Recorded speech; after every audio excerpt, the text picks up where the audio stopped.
Agora você ouve uma palavra de vida com o pastor Érico Rodolfo Bussinger.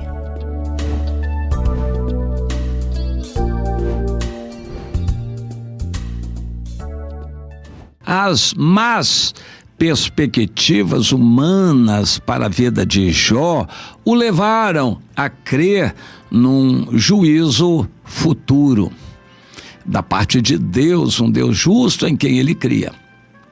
Jó viveu na época dos patriarcas. Ele provavelmente era descendente de Esaú, descendente de Abraão por algum lado ali, através de Esaú, naquela região ali de Edom. Era meio desértica aquela região, e ele vivia em contato com camelos, que é o animal do deserto, mas ele possuía outros gados também. Era muito rico o Jó, mas a desventura se abateu sobre ele, começou a sofrer, e ele não sabia o que estava por trás, o que estava acontecendo, o trato de Deus com Satanás, a permissão que Deus dava a Satanás para destruir a sua vida. E ele começou a sofrer, perdeu tudo de bens materiais, perdeu seus filhos, 10 filhos, perdeu o respeito da sua mulher, perdeu os amigos, perdeu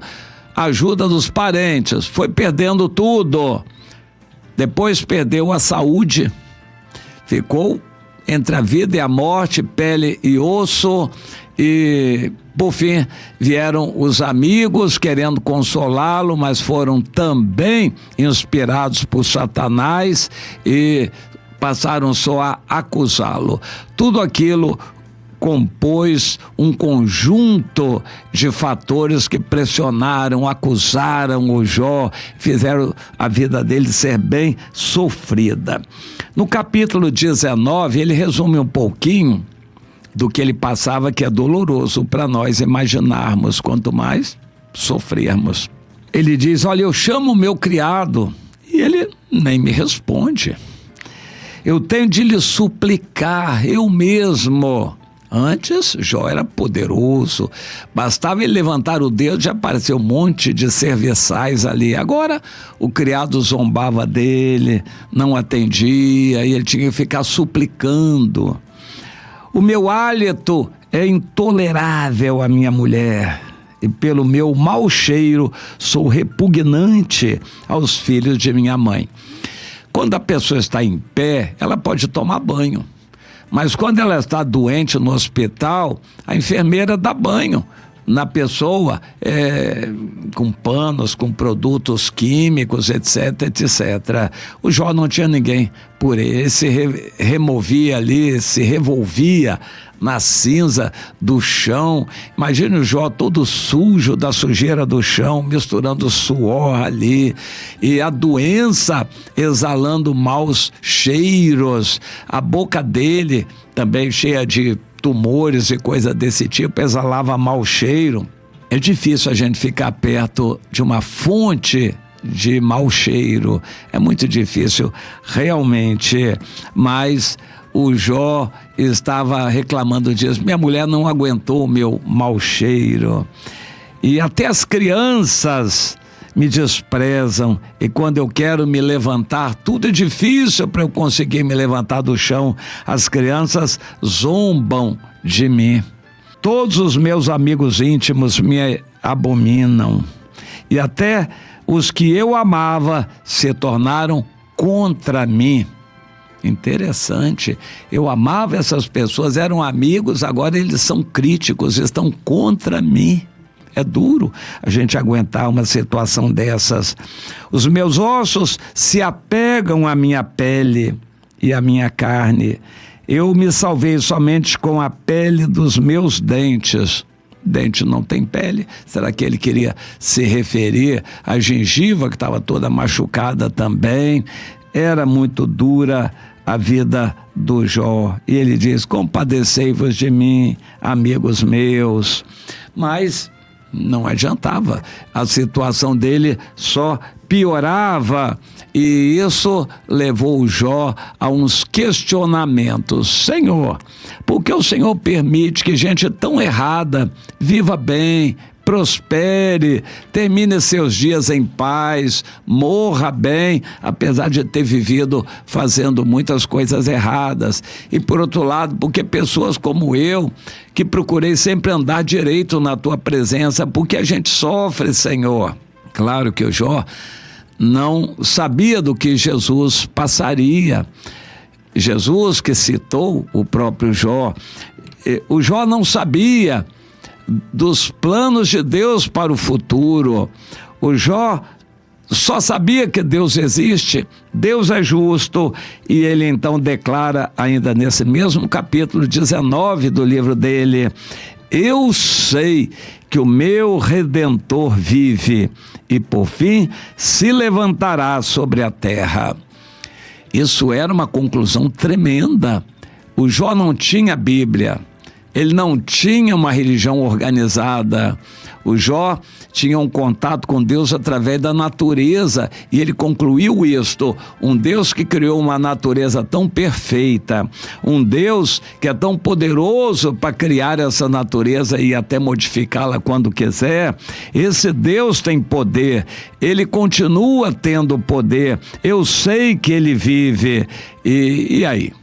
Bom, se ele vive e é justo, um dia ele vai fazer justiça. Então, ele começou a crer que haveria um momento futuro em que ele compareceria diante de Deus para ser julgado. As pessoas perversas também.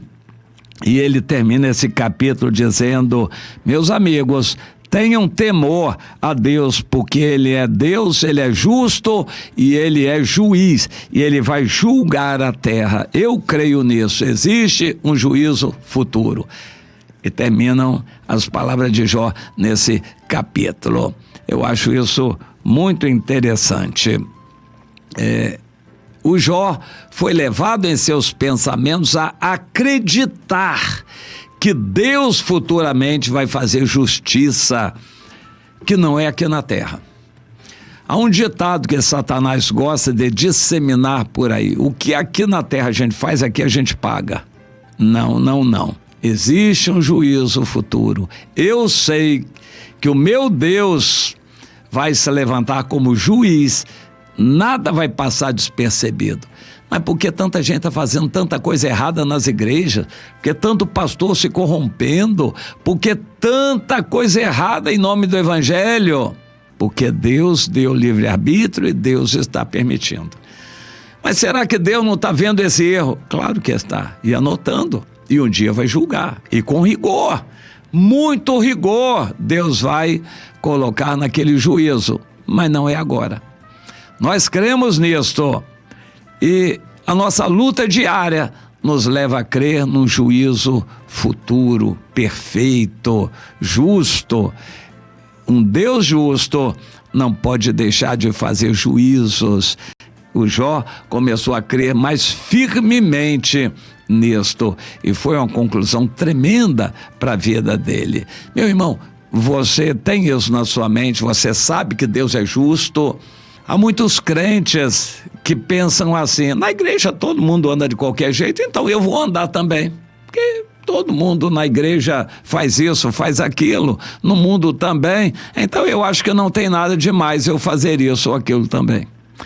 Você está se condenando com a sua boca. Você sabe que aquilo é errado, que os outros fazem, e você vai fazer também. Você está se condenando diante de Deus. Existe um juízo, e Deus vai julgar todos esses que não estão de acordo com a vontade dele. Vai ser rigoroso. O fato de muitas pessoas estarem nas igrejas com a vida errada, prosperando, se enriquecendo com o evangelho, isso não justifica você fazer a mesma coisa, porque você sabe que há um Deus, há um juízo, e ele vai julgar com rigor. Tenha temor a Deus. O Jó concluiu isso, e foi muito importante ele ter concluído isto. Deus vai julgar com muito rigor, e você aqui na terra tenha temor a ele, acerte os seus passos, ainda que a maioria das pessoas queira andar errada. você não ande com eles.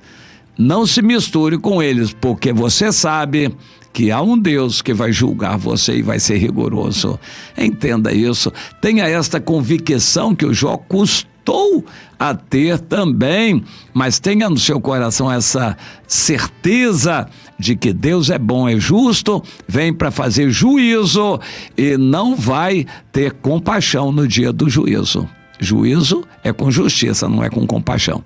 Compaixão é somente agora, para que haja arrependimento. Meu irmão, pregue o arrependimento, pregue esse evangelho do arrependimento para todo lado, por onde você for, para que as pessoas sejam livres desse juízo de Deus que vai ser terrível. Tenha temor a Deus. Pregue este evangelho do arrependimento. Saiba que há um juízo. Pregue que há um juízo de Deus, de um Deus rigoroso. Creia nisso, meu irmão, minha irmã.